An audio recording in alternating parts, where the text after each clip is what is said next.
नमस्कार. भारतरत्न डॉक्टर बाबासाहेब आंबेडकरांच्या 130व्या जयंती निमित्ताने प्रज्ञा सूर्य डॉक्टर बाबासाहेब आंबेडकर या व्याख्यानमालेमध्ये मला बोलण्याची संधी उपलब्ध करून दिल्याबद्दल मी आयोजकांचे मनपूर्वक धन्यवाद सुरुवातीलाच मानते. भारतरत्न डॉक्टर बाबासाहेब आंबेडकर एक बहुआयामी व्यक्तिमत्व म्हणून आपण ओळखतो.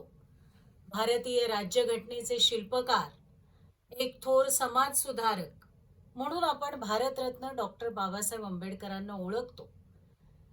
परंतु त्यांचं पांडित्य हे केवळ कायदेशास्त्रापुरतं मर्यादित नव्हतं, तर ज्ञानाच्या विविध शाखांमध्ये ते चमकलेत असं आपल्याला दिसतं.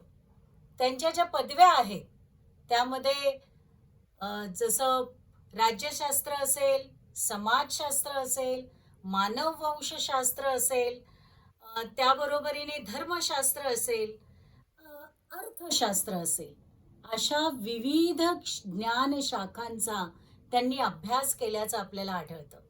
त्याच्यामध्ये त्यांनी पदवी संपादन केलेले आपल्याला आढळतात आणि त्याचबरोबर त्यांनी अभ्यासपूर्ण लेखन केल्याचं आपल्याला आढळतं.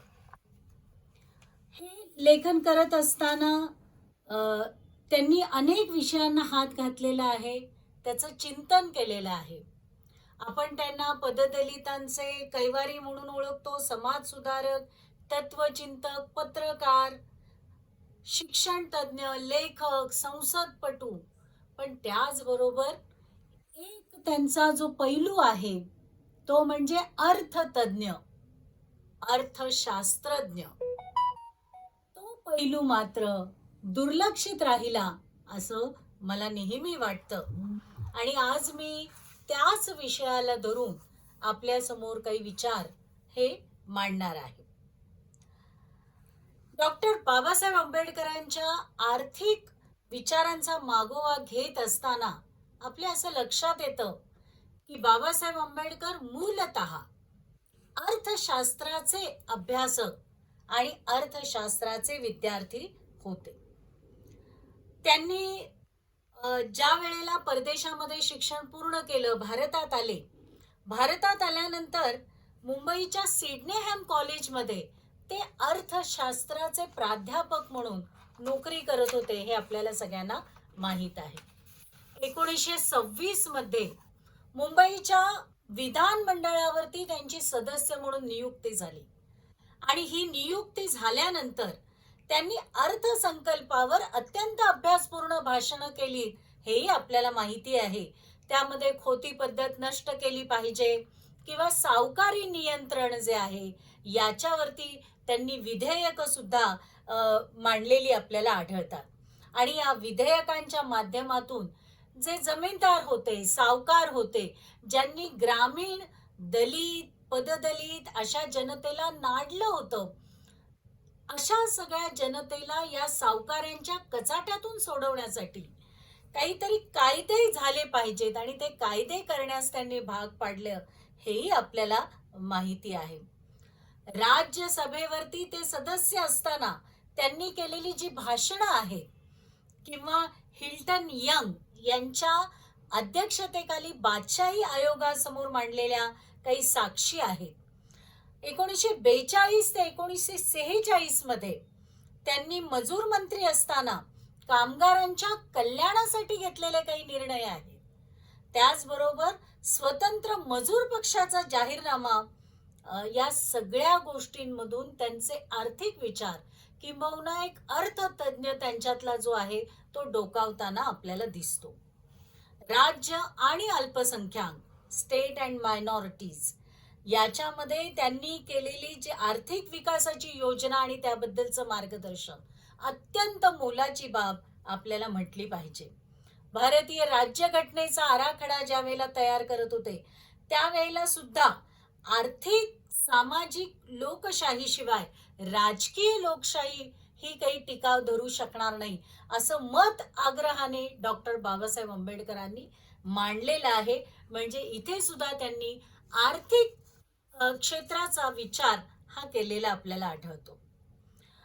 बुद्ध की कार्ल मार्क्स या त्यांच्या जगप्रसिद्ध भाषणामध्ये आणि एकूणच कम्युनिस्टांचा आर्थिक विचार व पिळवणूक यावर ज्या वेळेला ते बोलत होते त्यावेळेला त्यांनी हिंसेला प्रोत्साहन देणारं कम्युनिस्टांचं तत्वज्ञान हे साफ नाकारलं होतं, हेही आपल्याला आढळतं.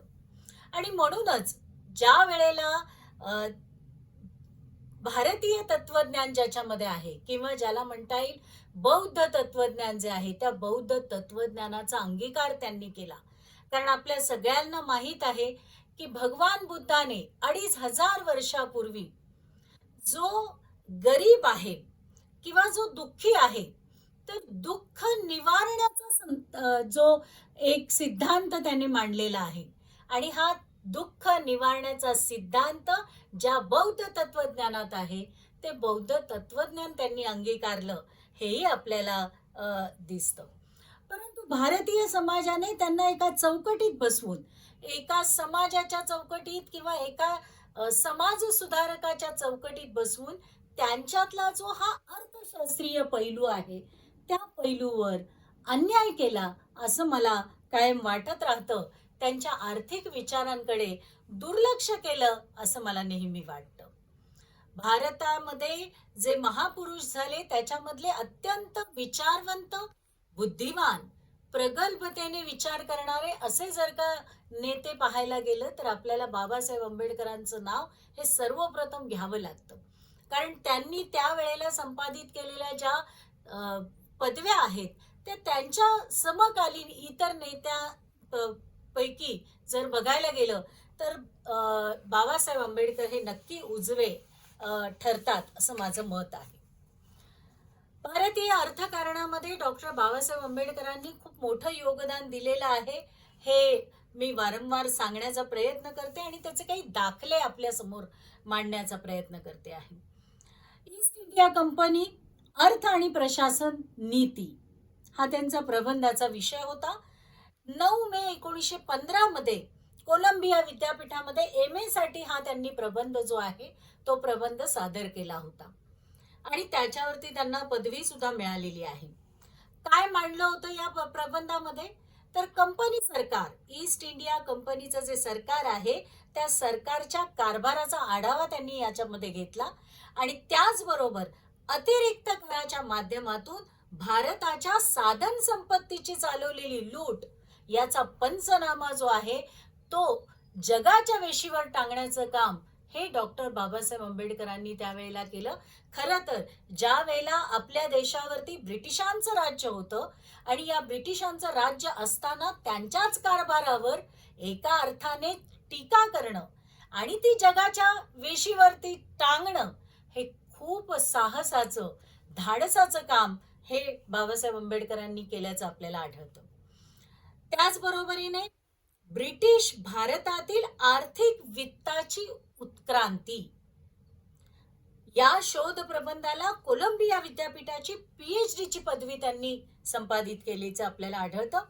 1833 ते 1921 या कालखंडातील ब्रिटिश भारतातील केंद्र शासन आणि घटक राज्य यांच्यातील आर्थिक संबंधांचं मूलगामी चित्रण त्यांनी या प्रबंधामध्ये केलेलं आहे. प्राध्यापक एडविन सेलिगमन हे त्यांचे त्यावेळेचे गाईड होते. त्यांच्या मार्गदर्शनाखाली त्यांनी PhD चा अभ्यास केल्याचं आपल्याला आढळतं. त्यांनी असं म्हटलेलं आहे की राजकोषीय घडामोडींची वस्तुस्थिती दर्शक मांडणी डॉक्टर आंबेडकरांनी केली आहे. खूप मोठी गोष्ट आहे ही. आणि त्यांनी असं म्हटलं की याच्यातून त्यांनी जे निकष मांडलेले आहे ते इतर देशांनाही लागू होतात. इतकं मोठं वक्तव्य हे प्राध्यापक एडमिन यांनी केलेलं आपल्याला आढळतं. ज्याच्यामध्ये हेच अधोरेखित होतं की डॉक्टर बाबासाहेब आंबेडकर हे अर्थशास्त्राचे विद्यार्थीच नव्हे तर अर्थतज्ञ म्हणून होतील आणि त्याची लक्षणं जी आहेत ती लक्षणं ही त्या प्राध्यापकांना त्यांच्यामध्ये त्यांच्या लिखाणामध्ये नक्की जाणवलेली आहे. लंडन स्कूल ऑफ इकॉनॉमिक्स जे आपल्याला सगळ्यांना माहीत आहे. बाबासाहेब आंबेडकरांचं चरित्र ज्या वेळेला जो कुणी वाचतो तर हा संदर्भ ज्याने वाचला नाही असं कुणीच नाही. लंडन स्कूल ऑफ इकॉनॉमिक्स मधून त्यांनी रुपयाचा प्रश्न, उद्गम आणि विकास हा अत्यंत महत्वाचा प्रबंध जो आहे तो DSc म्हणजेच डॉक्टर ऑफ सायन्स या पदवीसाठी त्यांनी लिहिलेला होता. आणि असा प्रबंध लिहिणारे आणि त्याच्यातून लंडन स्कूल ऑफ इकॉनॉमिक्स कडून त्यांना DSc ही पदवी मिळणारे असे बाबासाहेब आंबेडकर हे पहिले भारतीय नागरिक ठरलेले आहेत. हे तीनही प्रबंध जे त्यांनी लिहिले ते पदवी मिळवण्यासाठी म्हणजे त्यांच्या अभ्यासाचा हा एक भाग होता. आणि मग नंतर ते अर्थरूपाने ते अर्थशास्त्र म्हणून काही पुस्तकं त्यांची जी आहे ती प्रकाशित झाली. परंतु हे सगळे प्रबंध जे आहेत ते तीनही प्रबंध जे आहेत हे अर्थशास्त्रीय दृष्टिकोनातून जर बघितलं गेलं तर अत्यंत महत्वाचे, अत्यंत मोलाचे असे म्हटले गेले. MA आणि PhD साठी त्यांचा जो प्रबंध होता त्या प्रबंधाला तो प्रबंध अर्थशास्त्राच्या सार्वजनिक वित्त या कॅटेगरीत म्हणजे या पोटशाखेमध्ये ते मोडतात. रुपयाचा प्रश्न अत्यंत गाजलेला त्यांचा प्रबंध जो आहे तो मौद्रिक अर्थशास्त्र ज्याला म्हटलं जातं म्हणजेच मॉनिटरी इकॉनॉमिक्स ज्याला म्हटलं जातं या अर्थशास्त्राच्या पोटशाखेमध्ये मोडणारे असे ते त्यांचे प्रबंध होते. म्हणजेच याचा अर्थ की डॉक्टर बाबासाहेब आंबेडकरांनी या सगळ्या विषयाचा विशेष करून अर्थ या विषयाचा किती सखोल अभ्यास केलेला आहे. त्या काळातली भारतीय अर्थव्यवस्था असेल किंवा अन्य गोष्टींमध्ये त्यांनी किती मोलाचं योगदान दिलेलं आहे हे आपल्याला या प्रबंधावरून कळतं. आणि या प्रबंधामुळे त्यांना ज्या पदव्या प्राप्त झालेल्या आहेत त्या पदव्यांमधून सुद्धा आपल्याला लक्षात येतं. मला असं नेहमी असं वाटतं की बाबासाहेब आंबेडकर आज एक अर्थतज्ञ म्हणून म्हणजे कोणत्याही जागतिक स्तरावरचे जे अर्थतज्ञ म्हटले जातात त्या अर्थतज्ञांमध्ये बाबासाहेब आंबेडकर हे अत्यंत महत्वाचे असे अर्थतज्ञ मानता येऊ शकतात. ब्रिटिश काळामध्ये त्यांनी सार्वजनिक वित्त या बाबतीमध्ये काही शिफारसी केलेल्या आपल्याला आढळतात. आणि त्या शिफारसींकडे जरी आपण लक्ष दिलं तरी आपल्या असं लक्षात येतं की किती गहन विचार, किती सखोल विचार या माणसाने त्यावेळेला केलेला आहे. किंबहुना काळाच्या पुढे जाऊन केलेला विचार हा आपल्याला त्याच्यातून जाणवतो. बाबासाहेब आंबेडकर असं म्हणतात की ज्यांच्यावर देशाची आर्थिक कारभाराची जबाबदारी आहे त्यांनी केवळ पैसा उभा करणं आणि खर्च करणं एवढ्यापुरतं त्यांचं कार्य मर्यादित नाही तर त्याच्या पलीकडे त्यांनी बघितलं पाहिजे असं त्यांनी म्हटलेलं आहे. म्हणजे पैसे उभं करणं जे आहे ते कसे उभे केले आहेत हे सुद्धा खूप महत्वाचं आहे. कितीपेक्षा कसे हा प्रश्न जो आहे तो त्यांच्या दृष्टीने अत्यंत महत्वाचा आहे. मी जसा मगाशी उल्लेख केला की ब्रिटिश काळामध्ये त्यांच्या अर्थनीतीवरती त्यांच्या कारभारावरती त्यांनी भाष्य केलेलं आहे. आणि हे भाष्य करत असताना ते असं म्हणतात ज्या वेळेला त्यांनी सार्वजनिक वित्त या गोष्टीवरती त्यांनी ज्या वेळेला आपले विचार मांडले त्यामध्ये ते असं म्हणतात की सर्व जमीन म्हणजे हा संदर्भ जो आहे तो ब्रिटिश काळातला संदर्भ आहे. वित्तीय व्यवस्थापनातला दोष ज्या वेळेला ते दाखवतात त्यावेळेला ते असं म्हणतात सर्व जमीन ही सरकारी मालमत्ता आहे आणि शेतकरी हा जमिनीचा मालक नसून केवळ कब्जेदार आहे. या वेडगळ व कपोलकल्पित संकल्पनेमुळे तसेच त्यामुळे भारतातील शेतसाऱ्याचं जे प्रमाण आहे ते वाढत गेलं आणि त्याच्यामुळे शेतीचा विकास खुंटला. याच्यामध्ये एक गोष्ट अशी लक्षात घेतली पाहिजे की ब्रिटिश काळामध्ये शेतसारा जो आहे तो शेतसारा प्रमाणाच्या बाहेर वाढत होता. जितकं उत्पन्न शेतकरी मिळवत होता किंवा कमावत होता त्याच्यातला कितीतरी हिस्सा जो आहे, कितीतरी भाग जो आहे हा शेतसाऱ्याच्या रूपामध्ये शेतकऱ्याला द्यावा लागत होता. आणि त्यामुळे शेतीच्या उत्पादनाच्या बाबतीमध्ये शेतकरी जो आहे तो शेतकरी कुठेतरी उदासीन व्हायला लागला. आणि त्यामुळे उत्पादन वाढवायचं कशाला, शेतसारा तितका जास्त आपल्याला भरायला लागेल, अशा प्रकारची एक मानसिकता ही त्या काळातल्या शेतकऱ्याची झाल्याची आपल्याला दिसते. त्यामुळे उत्पादन वाढीतून वैयक्तिक संपत्ती व सार्वजनिक महसूल प्राप्ती जी भरघोस वाढू शकली असती ती न वाढल्यामुळे उत्पादन वाढीलाच प्रचंड शेतसाऱ्यामुळे अडसर उत्पन्न झाला. हे आपल्याला त्यावेळच्या वित्तीय व्यवस्थापनातली एक त्रुटी जी आहे ती डॉक्टर बाबासाहेब आंबेडकर आपल्याला दाखवून देतात. अतिरिक्त जकातीमुळे उत्पादनावरती अनिष्ट परिणाम झाल्याचं पाहायला मिळतं. जकात दोन्ही प्रकारे त्यामुळे त्या काळामध्ये वसूल केली जात असे, एक तर देशांतर्गत जकात आणि परदेशी व्यापारातून. त्यामुळे एकीकडे व्यापाराचा कोंडमारा झाला आणि दुसरीकडे उद्योगांची मुस्कटदाबी झाली. हे त्यांनी विचार त्या काळामध्ये मांडलेले आपल्याला दिसतात. कर आकारणीमध्ये न्याय भावना नव्हती हे ते कायम म्हणतात. कर पद्धती ही क्रूर चेष्टा होती असं त्यांचं म्हणणं होतं. महसूल पद्धतीच्या संदर्भामध्ये डॉक्टर बाबासाहेब आंबेडकर असं म्हणतात की जेव्हा महसुली कायदे जनतेच्या साधन सामुग्रीला हानी पोहोचवतात त्यावेळेला रिकाम्या तिजोरीचा दोष आपल्याकडे येतो, असा सर्व अर्थतज्ञांना यापासून धडा शिकता येईल.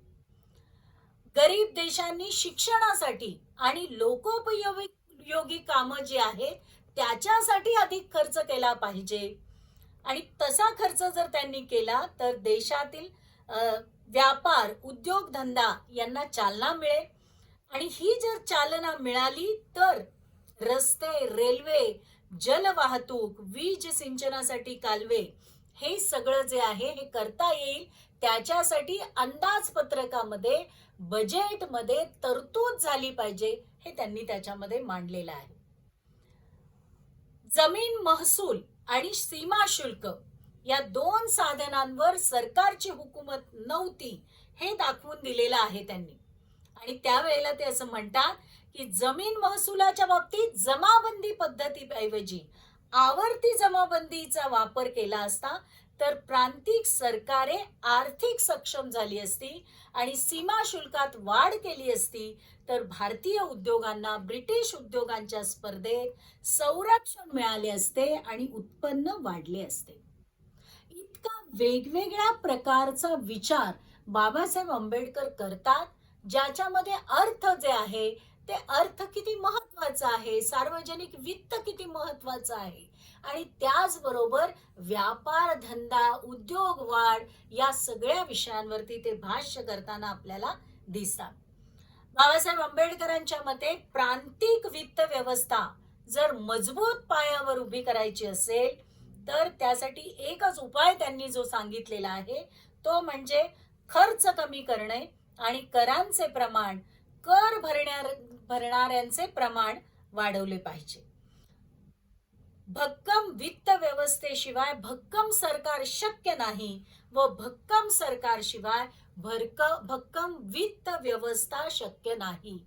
मला असं वाटतं की याच्यातून त्यांची दूरदृष्टी जी आहे ती दूरदृष्टी आपल्याला लक्षात येते की भक्कम सरकार पाहिजे तर वित्त व्यवस्था चांगली पाहिजे आणि वित्त व्यवस्था जर चांगली झाली तर भक्कम सरकार जे आहे, कारण भक्कम सरकारच प्रगती करू शकतं हे आपल्याला आजही लक्षात येतं. हे किती दूरदृष्टी त्यांची जी आहे, ज्यांना आपण विजनरी लीडर असं आपण म्हणतो, ते खरंच आहे. असे अनेक निष्कर्ष जे आहेत हे निष्कर्ष त्यांच्या लिखाणामध्ये आपल्याला आढळतात. मी जसा उल्लेख केला की स्वतंत्र मजूर पक्षाचा जाहीरनामा हे जे त्यांनी एक प्रकारचं ज्याची मांडणी केलेली आहे, ही मांडणी खूप महत्वाची आहे. म्हणजे एका अर्थाने भारताच्या दृष्टीने हा ऐतिहासिक ठेवा ज्याला म्हणता येईल. स्वातंत्र्यानंतरच्या काळामध्ये गरिबी हटाव हा कार्यक्रम ज्या वेळेला आखला गेला, 20 कलमी कार्यक्रम जो आहे त्याच्यामध्ये आर्थिक कार्यक्रमावर या जाहीरनाम्याचा प्रभाव जो आहे हा प्रभाव आपल्याला दिसून येतो. जर अभ्यास आपण केला तर आपल्याला त्याच्यातल्या गोष्टी लक्षात येतील.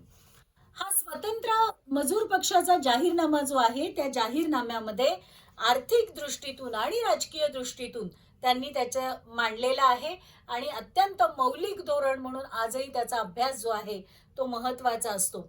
यामध्ये विशेष करून